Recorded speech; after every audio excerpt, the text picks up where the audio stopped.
Hi, my name is Ahmed Costa. I'm the Chief Financial Officer here at Hope Positive Africa, and this is our 2022 annual meeting. Our total revenue increase from the previous years this year was at $113,964 compared to $87,518 in 2020 and has been increasing every year since 2017. This is a 130% increase compared to last year. So I just want to thank all of our donors, our lovely, beautiful board members who have been here to help us strategize and be able to reach our goals every single year and beat inflation and all of that kind of stuff. Here's a breakdown of our contributions by purpose. We have cut down the amount of funds that we have. That way, it's a little bit easier for our donors to make a choice. The main fund is the general fund. 58% of our funds did come into the general fund, which can be used for operating expenses or any of our programs as needed. So when a donor gives the general fund, it just offers us the most flexibility to use those funds how they are needed throughout the year. Our second program that was given to the most by our donors is the Kids Schooling Program. This program pays for school tuitions, school supplies, transportation to and from school, things of that nature, school uniforms and stuff like that. So we have about 16 kids that we do put through school throughout the year, and we spend about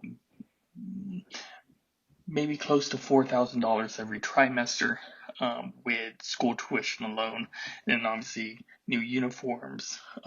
They need school supplies, backpacks, and stuff like that. So this is one of our most important programs, so I can't stress it enough. Well Land and House, that fund generates 9%, as you can see there with the slice of pie. This is the second most fund that's given to by our donors on a recurring basis. The Well Land and House Fund can be used for, the well that we have on a property, any land acquisitions, or just taking care of the land as we have to do. You see pictures of Barbara pruning, the workers on the farm harvesting fruits and vegetables, planting, and things of that nature. Also, we use this fund as well to surprise Florence and her children with a piece of land, and we're recently able to build her a house and surprise her with a house which she dubbed a mansion for her kids and herself. We were able to build a considerably large house that she would never have expected in a million years. Especially with her story, she had pretty much given up on any kind of hope, and this has restored her hope. So we used a lot of these funds towards the end of the year to really try to build up this house and complete it so that we can surprise her as soon as possible. We do have a fund that 8% of our contributions come into that help Hope's salary or anything related to Hope, especially as the Phillips, who have founded the organization, had to be here in the United States for a considerable amount of time so that Hope and JoJo could get their citizenship, which they were able to get, and now they're just working on passports so that they can get back to Uganda. But it costs money to live in America, and we thank you for being patient with us and understanding how important it was for Hope and JoJo to go through this process so that they can come back and forth and meet you and be with Paul instead of Paul having to come here to America and leave his family behind in Uganda. They can be with him as well. They can all be together. Food relief was about 4% of our funds coming in. And it was a considerable amount, even to the point that we were able to distribute emergency food relief on a moment's notice as the calls for help came in, and our community members have a huge heart to be able to connect with people even outside the community, their friends, their families, or just friends of friends, just knowing that they can call us for help when they're starving, as a lot of people in Uganda and Congo and Rwanda are starving on a daily basis. And so, because of the funds coming into the food relief fund, we were able to say yes to every single request and send money there as soon as possible so that people can get the food that they need in their bellies to be able to live on and have hope for the next day. The travel fund, travel fund generated 4% of our contributions. Food relief fund generated 5% of our contributions. Look at the colors here, and I got it confused. Travel fund got 4% of the contributions over the past year, and it was mainly to help Paul and Hope travel the United States and also build up a fund so that when they're ready to purchase tickets to fly back, we're able to do that and not delay them getting back to Uganda, as tickets are expensive. So we want to thank you. I know that's not, necessarily a program that is accomplishing anything in Uganda or Rwanda or Africa in that nature, but it is important that we get them back. And they needed to be able to travel around the United States to share the news of Hope Positive Africa with our faithful donors and build even more of a donor base, so that we can do even more and build the kingdom of God in Africa even more. And let's see, we also had about 6% of our contributions come in for emergency relief for anything from, I think, towards the beginning of the year, we had Noella still with us and we were helping her with cancer treatments. We've had a child that was born lame, that we were able to help get the surgeries that she needed so that she can hopefully, have hope to live a, as normal a life as possible in Africa and grow and mature and be empowered to build a kingdom of God in Africa as well. Very medical crises we're able to come to the rescue of, because you stepped in to maybe give it a moment's notice, a little bit of extra every single year. These were not necessarily monthly donors. They were funds set up for just that moment in time. Just like COVID-19 in 2020 mainly, we still had some COVID-19 funds that we were able to share as food relief and stuff throughout 2022, or towards the end of 2022 when COVID-19 was not as much a problem. And the Congo volcano erupted as well, so we're able to set up a temporary fund for that as well, to be able to help people who had to evacuate because of the eruptions. So as you can see, we have our main things that we focus on, which is kids schooling, getting our kids educated, and building up our land so that we can be sustainable in Uganda and be able to help people in our community there, and even help families like Florence's family become sustainable as well within that area. And then and food relief. Those are our core programs: kids schooling, food relief, and well-ended house. But you were able to come by our side and be able to help us with these other miscellaneous things throughout the year that just happen to people. And that flexibility is so important to Africans, because we are building a organization that is not about charity per se. Yes, officially we are a charitable organization, a nonprofit designated by the IRS, and we fundraise money for grants to people on the ground to be able to help build up their vision and create a farm and, create all these things that we created there. But we want to operate this organization as a solidarity model where we come alongside people and meet them where they are at, so that they can get their help that they need then and even be able to dream of what could be in the future. But unless you help somebody now, maybe with that medical crisis that they're in, or filling their bellies with food, they're not going to be able to dream of any kind of hopeful future. So we have to help now. We have to come alongside in all these different ways to alleviate their suffering, and then they can be drawn in to help us build the kingdom of God and draw them in to our core programs.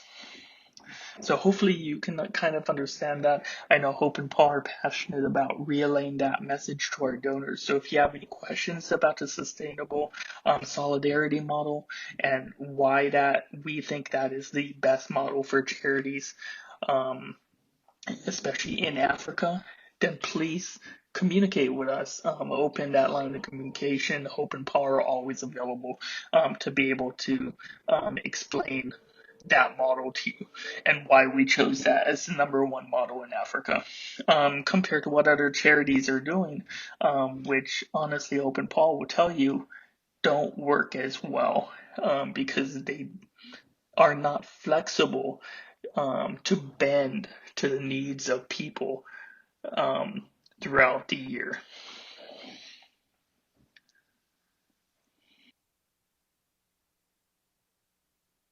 On this slide, I have just our total expenses. So on the previous slide, you saw that we generated revenue of 113,000, about 113,000. Our total expenses, which included, I'll break it down in the next slide, it included any distributions of money in Africa for our program services, salaries, etc.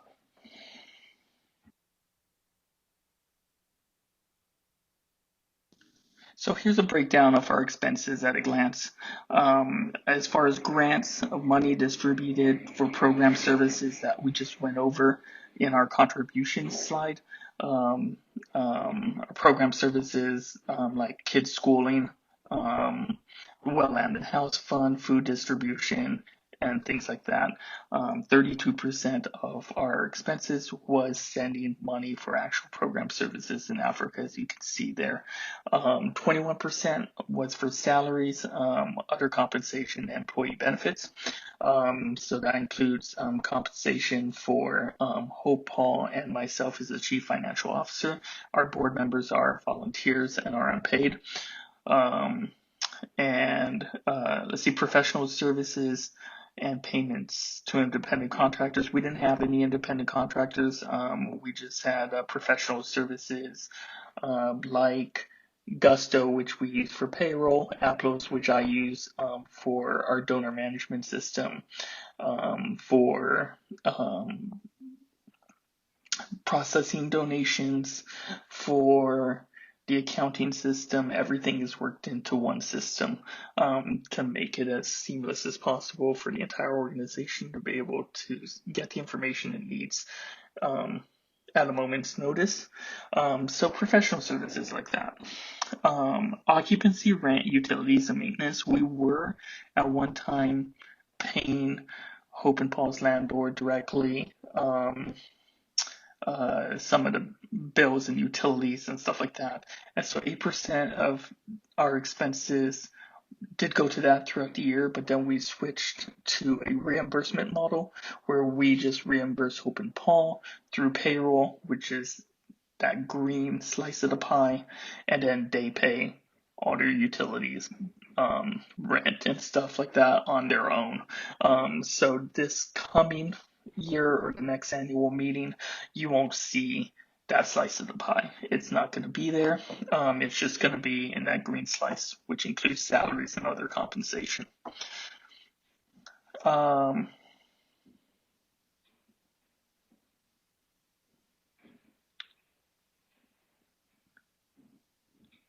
and then um, the Magenta slice, 30% with the phone internet service, which won't be there as well anymore this coming year because we were paying for their mobile phone service and internet service in Mariposa. And then we just switched to just reimbursing that stuff through their payroll. So I just wanted to make it more streamlined and let them take care of that stuff if they're here in America, and give that to them as a reimbursement. And then, but website, email server, software like Adobe, and mainly Adobe, Skype, things of that nature, we still do have on a monthly basis. Workers' compensation, and bank fees and stuff, was 30% of the pie. So that's going to decrease as well when Hope and Paul are in Uganda. We won't have any of those reimbursements. That's about $1,400 a month that we will save, not having to reimburse any of those things. And that can obviously go towards program services, and saving up money for them to travel here periodically to visit you and to help spread the word about what Hope Positive Africa is doing. So here in this slide, we can quickly just review again our program service accomplishments for the 2021-2022 fiscal year, which ended on June 30th, 2022. We were able to keep about 16 children in school, pay for their tuition, their books, their supplies, their uniforms, their transportation to and from school. So, any expenses that they would incur to be able to go to a good private school, we made sure to take care of for them. So their mamas, their papas don't have to worry about it, and pull them out of school because they can't afford it. We want to make sure that those children go to school every single trimester so they can be empowered later with an education, a good solid education that can help them pay it forward in Uganda. And Rwanda also, we do have some kids in Rwanda that we help as well. And again, we were able to make significant progress developing our farmland, purchase livestock. We recently were able to purchase a couple more cows, planting crops, creating a sustainable aquaculture pond, and raise tilapia for food. And recently completed the community kitchen, and we relaunched a Saturday read and feed program, to invite anyone from the community to come and eat with us. So they get a meal first. First and foremost, they get that meal. And after that meal, then they're more receptive. The children can just read and learn, and the adults can do the same. And so it becomes a learning program as well, where people can get their bellies full and then also their minds full. And at the end of the year, we were able to purchase land for Florence and quickly build her a house, which again, she called a mansion. So I implore you to go to our Facebook group and watch that video with Florence receiving her house and calling it a mansion and in tears, because she can't believe that anyone or anything will even do this for her. She thought she was broken. She thought she was without hope anymore of being able to have any kind of future for her and her children. And again, we were able to distribute emergency food relief to individuals in Uganda, Rwanda, Congo at a moment's notice. When we heard someone or even a group of people like the people in Kasoro, we gave routinely throughout the year when they were going hungry because of a dedicated fund that you chose to generously give to on a recurring basis. We had that money in the bank to be able to say yes to each and every opportunity, which Hope knows is it's something that breaks Hope's heart because she knows what it's like to go hungry and not have food. So when she's able to meet that need, it breaks her heart to be able to give back in that way because it was able to happen for her. She had met Paul. She had this hope enter her life, and now she can do that for other people, and people don't have to go hungry like she did.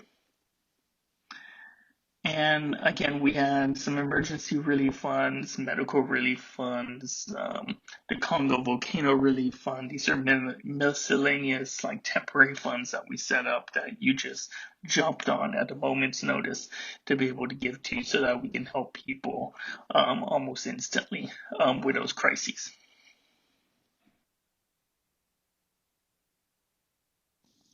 So finally, here's a couple of things of what's next.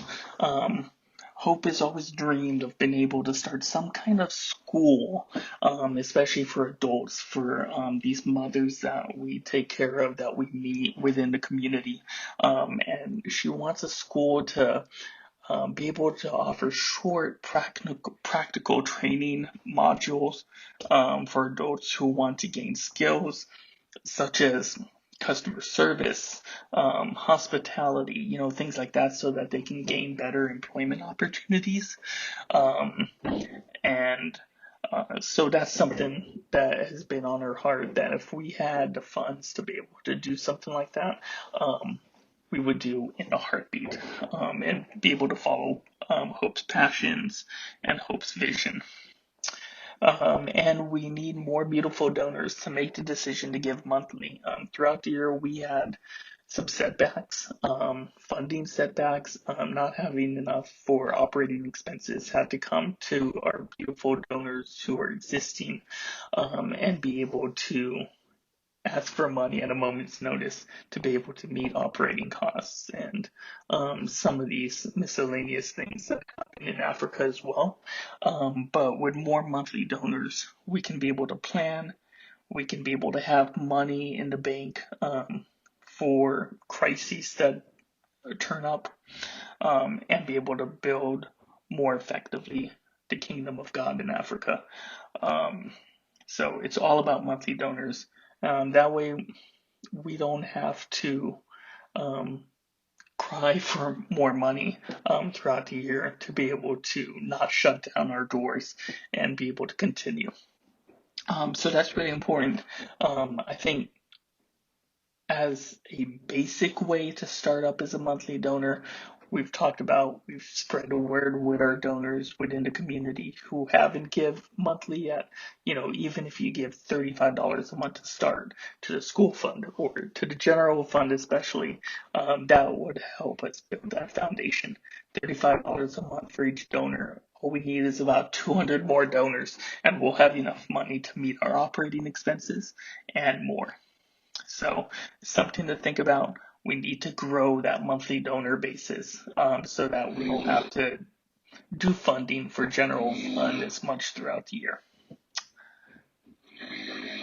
And that's it for 2022 annual meeting.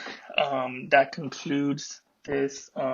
This is for the donors. This is for our board members as we go into our actual annual meeting with each other to talk about the budget and what's next for this organization. So thank you for viewing this presentation and listening to this. It's been a blessing working with Hope Positive Africa, with Hope, with Paul, with the board members, and I can't wait to see what's next and what happens in 2023.